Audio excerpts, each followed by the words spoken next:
यदि आप दल गुलाम हैं, किसी नेता के गुलाम हैं, किसी एनजीओ के गुलाम हैं या किसी संगठन के गुलाम हैं, तो इस वीडियो को मत देखिए। लेकिन अगर आपको कड़वा सच सुनना पसंद है, कड़वा सच बोलना पसंद है, कड़वा सच लिखना पसंद है और आपका मानसिक खतरा नहीं हुआ है, तो इस वीडियो को अंत तक देखिए और उसके बाद अपने सभी दोस्तों को, रिश्तेदारों को भी शेयर करिए। 1947 से लेकर 2025 तक हजारों हिंदुओं ने पलायन किया।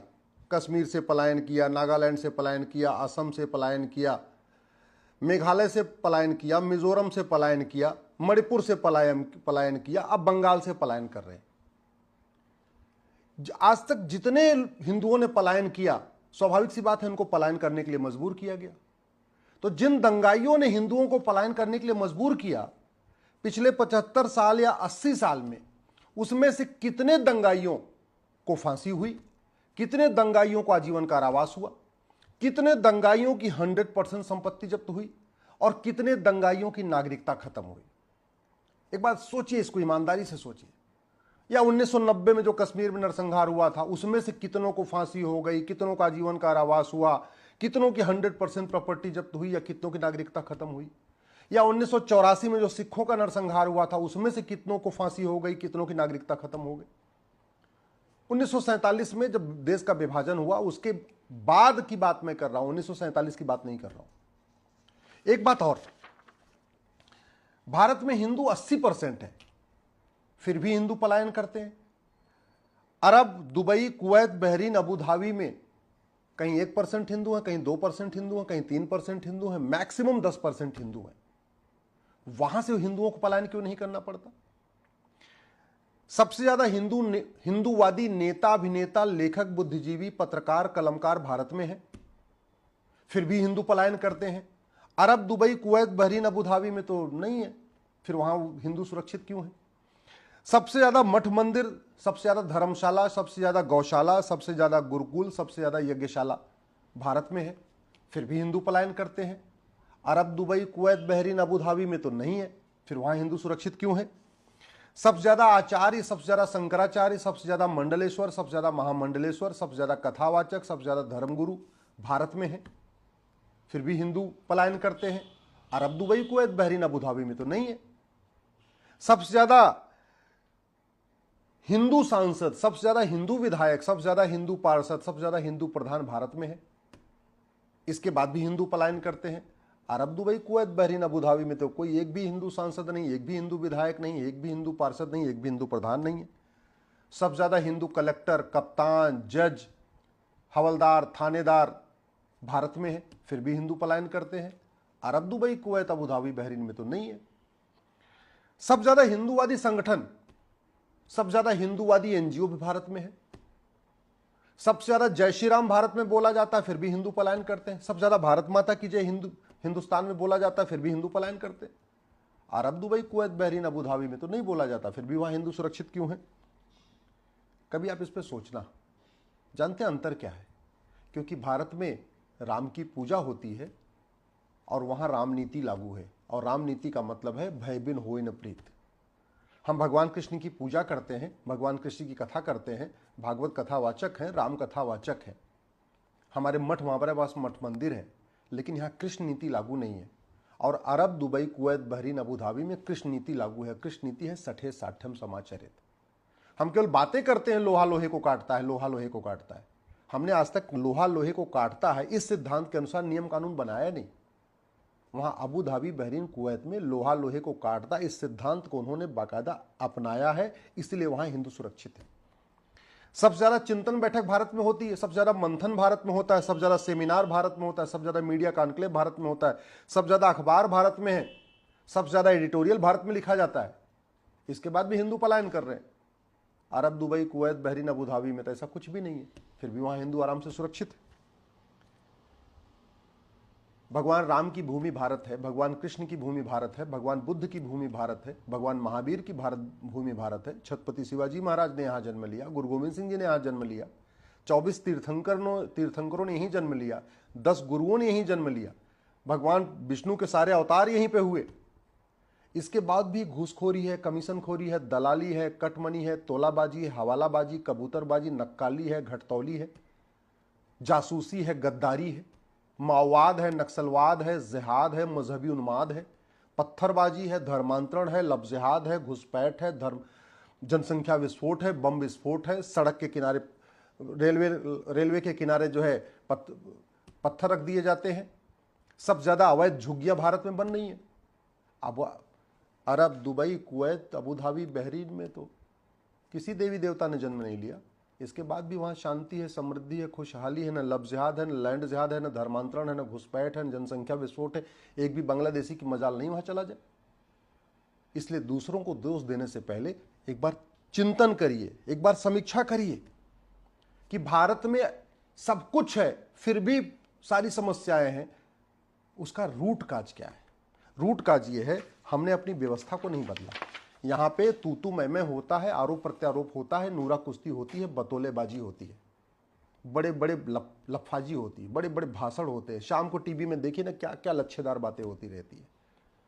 और चूंकि नियम कानून नहीं बदले गए, इलेक्शन सिस्टम नहीं बदला गया, पुलिस सिस्टम नहीं बदला गया, जुडिशियल सिस्टम नहीं बदला गया, टैक्स सिस्टम नहीं बदला गया, एडमिनिस्ट्रेटिव सिस्टम नहीं बदला गया, राम नीति भय बिन होए न प्रीत लागू नहीं की गई, कृष्ण नीति सठे साठ्यम समाचरित लागू नहीं किया गया, लोहा लोहे को काटता है उस सिद्धांत पे नियम कानून नहीं बनाए गए, इसलिए यहां पे अराजकता है और हिंदू पलायन कर रहे हैं।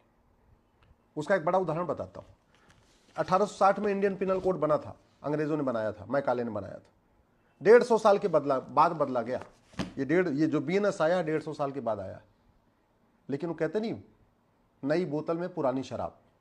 धाराएं बदल दी गई, सेक्शन इधर से उधर हो गए, कंटेंट नहीं बदला गया। कंटेंट केवल इतना बदला गया है कि जो पेनाल्टी थी उसमें 0 बढ़ाया गया। जहां 100 रुपए पेनाल्टी थी उसको 1000 कर दिया, जहां 500 रुपए पेनाल्टी थी उसमें एक 0 बढ़ा के 5000 कर दिया, जहां 1000 रुपए पेनाल्टी थी उसमें एक 0 बढ़ा के 10,000 कर दिया। 2-4 चीजें बढ़ाई गई हैं। ऑर्गेनाइज क्राइम इसमें डिक्लेयर कर दिया गया, कुछ चीजें और बढ़ाई गई। लेकिन आज भी ये कानून वर्ल्ड लेवल का नहीं है, विश्व स्तर का कानून नहीं है। आज भी ये भारतीय न्याय संहिता अमेरिका के फेडरल पिनल कोड के टक्कर की नहीं है। मैं पहले भी कह चुका हूं, नई बोतल में पुरानी शराब डालने से कुछ नहीं होगा। कानून बनाने की कोई लागत नहीं आती, और कानून बनाने से, कानून बदलने से शांति आती है, समृद्धि आती है। कितनी भी बड़ी अच्छी अच्छी बातें कर लीजिए, कितने भी भाषण दीजिए, कितने भी सेमिनार कर लीजिए, कितने भी चिंतन बैठक कर लीजिए, कितना भी मंथन कर लीजिए, कितने भी कॉन्क्लेव कर लीजिए, कितना भी नैरेटिव वार गढ़ने की कोशिश कर लीजिए, कुछ नहीं होगा जब तक नियम कानून नहीं बदलेगा। और मैं पूरी गारंटी के साथ कहता हूं, इस अमेरिका के फेडरल पिनल कोड को कॉपी पेस्ट मार के भारत में लागू कर दीजिए। इस अमेरिका, कोई दिमाग नहीं लगाना, बस मेरे कॉपी पेस्ट मारिए। इस भारत की जो भारतीय दंड संहिता है, इसकी बजाय आप ये जो भारतीय न्याय संहिता है, इसकी बजाय आप अमेरिका का फेडरल पिनल कोड को कॉपी पेस्ट मार के लागू कर दीजिए। देखिए आपको चमत्कार दिखाई पड़ेगा। क्योंकि कानून बदल गया, अंग्रेजों वाला आईपीसी गया, नया भारतीय न्याय संहिता आया, कानून का खौफ नहीं पैदा हुआ। इसमें खौफनाक कोई चीज है ही नहीं है, खौफ पैदा करने वाली कोई चीज इसमें है ही नहीं है। इसीलिए यहां पलायन हो रहा है, इसीलिए यहां पे कानून नया आ गया, कोई फर्क नहीं पड़ा, नई बोतल में पुरानी शराब जैसा हो चुका है। आप अगर भारत को सुरक्षित बनाना चाहते हैं तो सबसे पहले भारत में 1 नेशन 1 पिनल कोड लागू करिए। और पिनल कोड लागू करते समय पहले देखिए कि अमेरिका में क्या चल रहा है, किस अपराध में अमेरिका में कितनी सजा है, किस अपराध में सिंगापुर में कितनी सजा है, किस अपराध में चीन में कितनी सजा है। चीन में भ्रष्टाचारियों को फांसी दी जाती है, सिंगापुर में ड्रग स्मगलर को फांसी दी जाती है, नशा तस्करों को। अमेरिका में भ्रष्टाचारियों को फांसी देने का प्रावधान है, अमेरिका में आतंकवादियों को फांसी देने का प्रावधान है। एक बार देखिए तो जरा कि क्या क्या जापान में क्या क्या व्यवस्था है। हमने क्या किया, इस भारतीय न्याय संहिता को भारत में बैठे बैठे, कमरे के अंदर बैठे बैठे बना दिया। हमने कभी देखा ही नहीं कि अमेरिका में क्या चल रहा है, रूस में क्या चल रहा है, फ्रांस में क्या चल रहा है, सिंगापुर में क्या चल रहा है, जापान में क्या चल रहा है, दुबई में क्या चल रहा है, अरब में क्या चल रहा है। लोहा लोहे को काटता है, उस सिद्धांत पे हमने अपनी नया कानून नहीं बनाया। सठे साठ्यम समाचरित भयबिन होए न प्रीत, उस सिद्धांत को लागू करते हुए अपना कानून नहीं बनाया। नतीजा है कानून आ गया, अराजकता में कोई कमी नहीं आ रही, कोई खौफ नहीं पैदा हो रहा है। अभी भी सड़क पे हुड़दंग हो रहा है, अभी भी सड़क लोग जाम कर ले रहे हैं, अभी भी लोग बस जला देते, कोई खौफ नहीं है। भारत को बचाना है तो सबसे पहले झूठ को गंभीर अपराध घोषित करिए, और झूठ पकड़ने के लिए नार्को पॉलीग्राफ ब्रेन मैपिंग कानून बनाइए। ये मुकदमे 3-3 महीने के अंदर डिसाइड हो जाएंगे, जो 10 साल 20 साल चलता है। झूठ को गंभीर अपराध घोषित करिए, झूठ पकड़ने के लिए नार्को पॉलीग्राफ ब्रेन मैपिंग बनाइए, झूठी शिकायत, झूठी गवाही, झूठी एफआईआर, झूठी जांच, झूठा एफिडेविट को सीरियस क्राइम डिक्लेयर करिए, झूठा आधार, झूठा राशन कार्ड, झूठा बर्थ सर्टिफिकेट, झूठा डेथ सर्टिफिकेट, झूठा वसीयत, झूठी विरासत, झूठे फर्जी कागज बनवाने को गंभीर अपराध घोषित करिए। देखिए कितना चमत्कार होता है। भय बिन होय न प्रीत सिद्धांत लागू हो जाएगा, फटाफट कानून का खौफ पैदा होगा। जब तक कानून नहीं बदलेगा कुछ नहीं होगा। अगर भारत को बदलना चाहते हैं, भारत को सुरक्षित बनाना चाहते हैं, तो 1861 का पुलिस एक्ट हटाइए, पुलिस को स्वतंत्र बनाइए, पुलिस को निष्पक्ष बनाइए। इस 1861 के कानून के कारण पुलिस सत्ता की गुलाम है। जहां पे सत्ता चाहती है वहां पुलिस टूट पड़ती है दंगाइयों पे, आतंकवादियों पे, और जहां सत्ता नहीं चाहती है वहां दंगाइयों के सामने पुलिस घुटने टेक देती है। ऐसा कानून किस काम का कि अगर पुलिस सत्ता के इशारे पे नाचे? अरे पुलिस को वेतन भत्ता, गाड़ी बंगला भारत को सुरक्षित बनाने के लिए मिलता है, आतंकवाद, अलगाववाद, जिहाद, मजहबी उन्माद को रोकने के लिए मिलता है, दंगा रोकने के लिए मिलता है। और पुलिस अगर सत्ता की गुलाम बनी हुई तो फिर पुलिस के पूरे इतना खर्च हो रहा है, पुलिस के ऊपर फायदा क्या क्या है? किस बात का कानून का राज? फिर तो नेताओं का राज चल रहा है, फिर तो सब पॉलिटिकल पार्टियों का राज चल रहा है। ये सबसे बड़ा झूठ है कि भारत में कानून का राज। भारत में आज भी चूंकि कानून घटिया है इसलिए पॉलिटिकल पार्टियों का राज चल रहा है, नेताओं का राज चल रहा है, मुख्यमंत्री का राज चल रहा है, गृह मंत्री का राज चलता है, कानून का राज नहीं चलता। जहां कानून का राज होता है वहां कोई मुख्यमंत्री हो, कोई गृह मंत्री हो, कोई मिनिस्टर हो, कोई सांसद, कोई विधायक, कोई फर्क नहीं पड़ता। पुलिस अपना काम स्वतंत्र निष्पक्ष करती रहती है। तो हमें एक पुलिस चार्टर लागू करना पड़ेगा। 1 घंटे के अंदर एफआईआर हो, 1 महीने के अंदर जांच पूरी हो। लेकिन 1 महीने के अंदर जांच तब पूरी होगी जब झूठ गंभीर अपराध होगा, कोई झूठी गवाही न दे पाए। जब 1 महीने के अंदर जांच तब पूरी होगी जब नार्को पॉलीग्राफ ब्रेन मैपिंग कानून होगा। अगर आप भारत को सुरक्षित बनाना चाहते हैं तो सबसे पहले एक एडमिनिस्ट्रेटिव रिफॉर्म करिए, एक एडमिनिस्ट्रेटिव चार्टर लागू करिए। जितने भी, चाहे वो कलेक्टर हैं, चाहे कप्तान हैं, चाहे डिप्टी एसपी हैं, चाहे एसपी हैं, चाहे कमिश्नर, सबकी रोल्स रिस्पॉन्सिबिलिटी डिसाइड हो। सबको कौन सा काम कितने दिन में करना है इसका बाकायदा एक लेखा जोखा होना चाहिए। अगर भारत को सुरक्षित बनाना है तो एक सिटीजन चार्टर लागू करिए और झूठी शिकायत, झूठी जांच, झूठी गवाही को जघन्य अपराध घोषित करते हुए उसमें नागरिकता खत्म करने का प्रावधान करिए। झूठे कागज बनवाने को जघन्य अपराध घोषित करिए। चीटिंग, फ्रॉड, फोर्जरी और परजरी को जघन्य अपराध घोषित करिए। तब जाके फास्ट जस्टिस सिस्टम होगा, जस्टिस विद इन ईयर होगा, 1-1 साल के अंदर मुकदमों का फैसला होगा, फटाफट सजा मिलना शुरू होगी, फिर कानून का खौफ पैदा होगा। ये जो बंगाल में हिंदू पलायन इसलिए कर रहे हैं कि 1947 से लेकर आज तक पलायन ही करते रहे हिंदू, लेकिन पलायन करने वालों को कुछ हुआ नहीं। हाँ, यही पलायन बंगाल में पलायन कर रहे हैं। अभी यही पलायन जो पलायन करवा रहे हैं ना, उसमें से अगर किसी को हिंदू पलट के मार दे तो वो हिंदू भी जेल जाएगा। तो फायदा क्या इस कानून का कि दंगाई और सामान्य व्यक्ति दोनों अपराधी हो जाए? ऐसा कानून हमें चाहिए क्या? सेल्फ डिफेंस में आदमी कुछ कदम उठाए तो वो भी अपराधी हो जाएगा। अगर भारत की न्यायिक व्यवस्था को बदलना चाहते हैं तो सबसे पहले भ्रष्टाचार खत्म करिए। ये जो देश में आग लगी हुई है ना, इसका मूल कारण हमारा पॉलिटिकल सिस्टम है। जाति के आधार पे बांटते हैं नेता, भाषा के आधार पे बांटते हैं नेता, क्षेत्र के आधार पे बांटते हैं नेता, अगड़े पिछड़े के आधार पे बांटते हैं नेता। और क्यों बांटते हैं? जो उनको पार्षद बनना है, प्रधान बनना है, सांसद बनना है, विधायक बनना है। और क्यों पार्षद, प्रधान, सांसद, विधायक बनना है? जनता की सेवा करने के लिए नहीं। ये तो बकवास है। ये जो अंबेडकरवाद, पेरियारवाद, समाजवाद, लोहियावाद, जो दुनिया भर के वाद, गांधीवाद की बात करते हैं, ये सब जुमला है जनता को बेवकूफ बनाने का, जनता को धोखा देने का। असली लक्ष्य है पार्षद, प्रधान, सांसद, विधायक बन के देश को लूटना, मोटा माल कमाना। और मोटा माल क्यों कमा रहे हैं? क्योंकि हमारा कानून घटिया है। हमारा जो भ्रष्टाचार विरोधी कानून महा घटिया है। अगर भ्रष्टाचार के खिलाफ कठोर कानून हो जाए तो मैं गारंटी के साथ कहता हूं, जो 2000 पॉलिटिकल पार्टियां हैं ना, 2 पॉलिटिकल पार्टी बचेगी, बाकी सारी की सारी पॉलिटिकल पार्टियां खत्म हो जाएंगी। भ्रष्टाचार के खिलाफ कठोर कानून हो जाए तो 80% सफेद पोष भारत छोड़ के भाग जाएंगे। भारत में चूंकि लूटने की छूट मिली हुई है इसलिए यहां रुके हुए हैं, और यहां उत्तर वालों को दक्षिण से लड़ा रहे हैं, बिहार वालों को बंगाल से लड़ा रहे हैं, भाषा के आधार पर लड़ा रहे हैं, क्षेत्र के आधार पर लड़ा रहे हैं। सामाजिक समरसता ऐसे नहीं आएगी। सामाजिक समरसता तब आएगी जब नेताओं की नेतागिरी बंद होगी, इनका पाखंड बंद होगा। अगर भारत को सुरक्षित बनाना चाहते हैं तो प्रिवेंशन ऑफ करप्शन एक्ट को बदलिए। दुनिया के कई देशों में भ्रष्टाचारियों की 100% प्रॉपर्टी जब्त होती है, नागरिकता खत्म होती है, फांसी दी जाती है। ये सड़ा हुआ कानून है, इसमें 3 साल से सजा होती है। 1,76,000 करोड़ का 2G घोटाला हुआ, 1,86,000 करोड़ का कोयला घोटाला हुआ, 70,000 करोड़ का कॉमनवेल्थ घोटाला हुआ। आज तक किसी को 10 साल की भी सजा नहीं हुई। किसी की प्रॉपर्टी जब्त नहीं हुई, किसी की नागरिकता खत्म नहीं। ऐसा सड़ा हुआ कानून, इस सड़े हुए कानून से भारत में कभी अराजकता बंद होगी क्या? मतलब ही नहीं बंद होने की। अगर भारत को सुरक्षित बनाना चाहते हैं तो ये सड़ा हुआ नेशनल सिक्योरिटी एक्ट है, इसमें राष्ट्र की सुरक्षा के लिए क्या क्या खतरा है उसको जरा लिखिए। इसमें लिखिए कि घूस भ्रष्टाचार राष्ट्र की सुरक्षा के लिए खतरा है, अलगाववाद कट्टरवाद जिहाद राष्ट्र की सुरक्षा के लिए खतरा है, धर्मांतरण घुसपैठ राष्ट्र की सुरक्षा के लिए खतरा है। फिर पुलिस एनएसए लगाना शुरू करेगी, फिर कानून का खौफ पैदा होगा। यह है ना हमारे पास अनलॉफुल एक्टिविटी एज लब जिहाद, लैंड जिहाद, धर्मांतरण घुसपैठ जनसंघ और अराजकता को हमने आज तक अनलॉफुल एक्टिविटी डिक्लेयर नहीं किया। अनलॉफुल कानून बना दिया अनलॉफुल एक्टिविटी एक्ट, लेकिन अनलॉफुल एक्टिविटी क्या क्या है इसमें उन्होंने लिखा ही नहीं है। तो जहां मन करता है सत्ता उसके ऊपर यूएपीए लग जाता है, जहां हम सत्ता नहीं चाहती वहां यूएपीए नहीं लगता। निर्दोषों के ऊपर एनएसए यूपीए लग जाता है और दोषियों के ऊपर एनएसए यूपीए नहीं लगता। भारत में अराजकता फैलाने की फंडिंग जो हो रही है हवाला के जरिए हो रही है। अभी जो चाहे वो कश्मीर में हुआ था, चाहे वो पंजाब में हुआ, और चाहे इस समय बंगाल में हो रहा है मुर्शिदाबाद में, अभी रिपोर्ट आई है कि जो बाहर से पैसा आया हवाला के जरिए अब हिंदुओं को पलायन करवाने के लिए।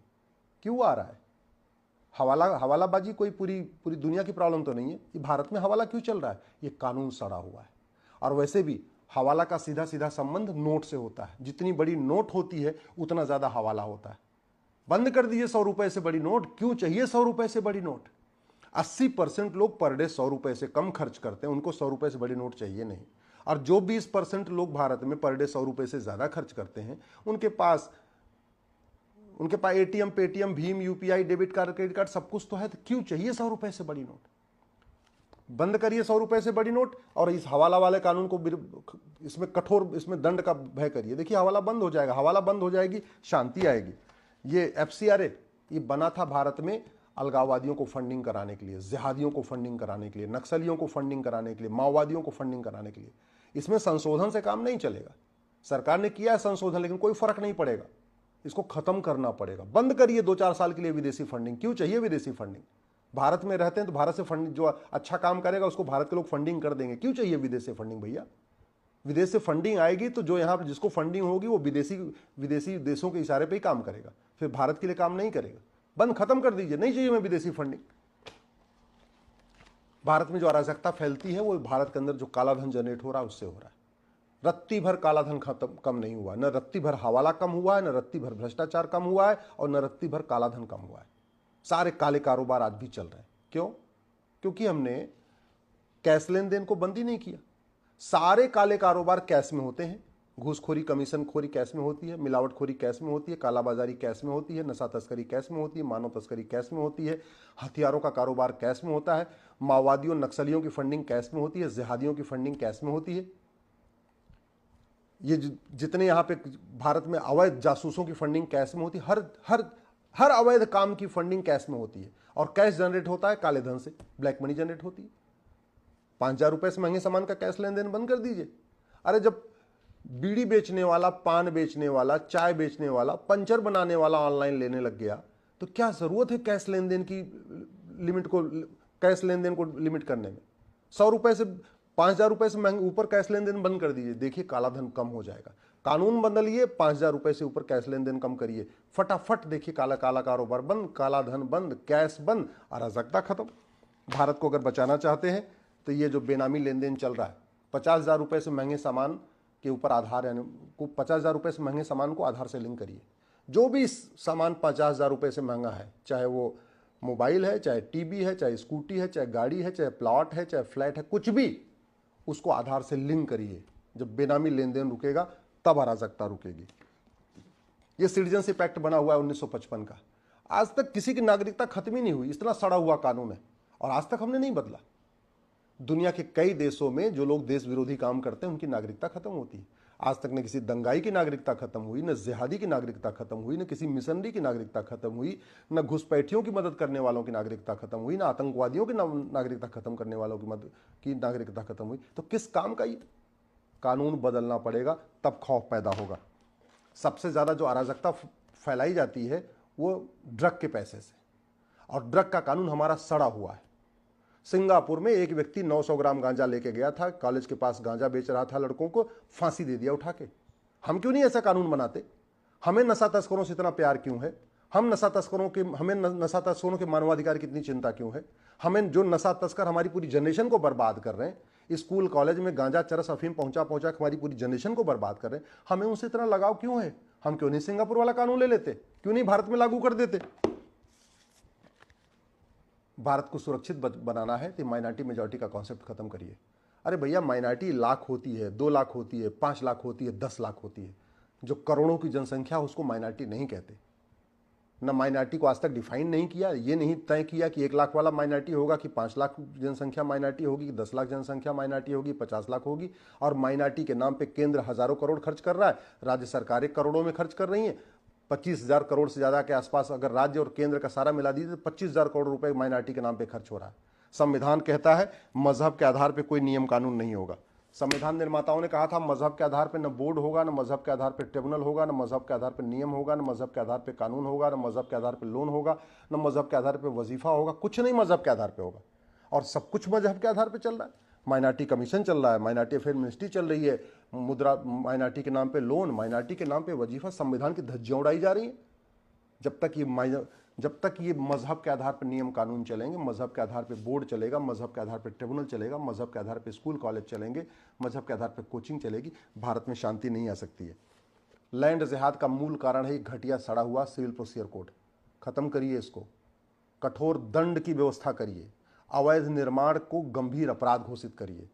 अवैध निर्माण अभी सिविल मैटर कहलाता है, अवैध निर्माण क्रिमिनल मैटर होना चाहिए। चाहे वो हाईवे के किनारे झुग्गी बने, चाहे वो रेलवे लाइन के किनारे झुग्गी बने, चाहे सड़क के किनारे बने या पार्क के किनारे, अवैध निर्माण गंभीर अपराध घोषित करिए। आप दुबई में, कुवैत में, अबू धाबी में, बहरीन में अवैध निर्माण क्यों नहीं होता? भारत में क्यों होता है? हमारा कानून सड़ा हुआ है। गुलामी के निशान को प्रोटेक्ट करने के लिए कानून बना था प्लेस ऑफ वर्शिप एक्ट। इसको बदलाव से काम नहीं बनेगा, इसको कानून को खत्म करिए। गुलामी के नाम चलते रहे, उसके लिए एंशिएंट मोनूमेंट एक्ट बना था, इसलिए गुलामी की सोच खत्म नहीं हो रही है। बाबर, हुमायूं, तुगलक, गजनी, गोरी, खिलजी वाली सोच खत्म नहीं हो रही है। गुलामी के नाम मिटाइए, गुलामी के निशान मिटाइए, एंशिएंट मोनूमेंट एक्ट को खत्म करिए, प्लेस ऑफ वर्शिप एक्ट को खत्म करिए। गुलामी की मदरसे आज भी चल रहे हैं, संविधान में कहीं मदरसे का जिक्र ही नहीं है। संविधान कहता है मजहब के आधार, मजहब को प्रमोट करने के लिए 1 रुपये नहीं खर्च करना, कोई मजहबी तालीम नहीं देना, और हम मदरसे खुलवा रहे।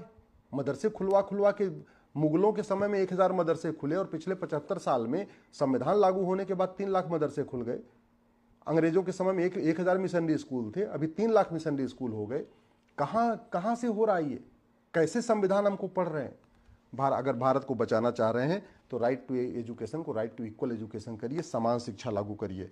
वक्फ एक्ट संशोधन करने से काम नहीं चलेगा, संशोधन करने के बाद भी समस्या खत्म नहीं होगी। और ट्रिब्यूनल तो हो ही नहीं सकता मजहब के आधार पर, फिर कैसे चल रहा है? इस कानून को कंप्लीट खत्म करिए। ये कांग्रेस ने कानून बनाया था हिंदुओं को निहत्था बनाने के लिए। इस घटिया कानून के कारण हिंदू अपने घर में शंकर भगवान की मूर्ति तो रखते हैं, लेकिन त्रिशूल नहीं रख सकते 6-7 फीट का। दुर्गा जी की मूर्ति होती लेकिन 5 फीट की तलवार नहीं रख सकते। शंकर जी की मूर्ति हो लेकिन फरसा नहीं रख सकते। गणेश जी की मूर्ति रखते हैं लेकिन फरसा नहीं रख सकते। इस कानून को बदलिए, हिंदुओं को भी कम से कम जो देवी देवताओं के मुख्य शस्त्र हैं उनको रखने की इजाज़त दीजिए। भारत को बचाना है तो मजहब के आधार पर जो दुनिया भर के कानून चल रहे हैं ना, 30 कानूनों का मकड़ जाल चल रहा है, इसको ख़त्म करिए। एक समान नागरिक संहिता लागू करिए, और जो सबसे ज़रूरी है, ये घटिया रिप्रेजेंटेशन ऑफ पीपल एक्ट। इस घटिया कानून के कारण गुंडे, बदमाश, अलगाववादी, आतंकवादी, माओवादी, नक्सली, जिहादी, जासूस, गद्दार, घूसखोर, कमीशनखोर, जमाखोर, मिलावटखोर, कालाबाजारी करने वाले, नशा तस्करी करने वाले, मानव तस्करी करने वाले, सोना तस्करी करने वाले, वेश्यावृत्ति करवाने वाले पार्षद बन रहे हैं, प्रधान बन रहे हैं, सांसद बन रहे हैं, विधायक बन रहे हैं। इस कानून को बदलिए। तो भारत को अगर बचाना, भारत को सुरक्षित बनाना है, भारत में शांति स्थापित करना है, इलेक्शन रिफॉर्म करिए, पुलिस रिफॉर्म करिए, जुडिशियल रिफॉर्म करिए, एडमिनिस्ट्रेटिव रिफॉर्म करिए, भारत में टैक्स रिफॉर्म करिए। कानून बदलना पड़ेगा। सिंगापुर में शांति है, जापान में शांति है, अमेरिका में शांति है, क्योंकि वहाँ कानून का खौफ है। हमारे कानून घटिया है, इसलिए रोज अराजकता हो रही है और आए दिन हिंदुओं को पलायन करना पड़ता है। अगर आपको मेरी बात ठीक लगी हो तो इसको आगे से फॉरवर्ड कर दीजिएगा, और अगर कुछ बुरा लगा हो तो मुझे माफ़ करिएगा।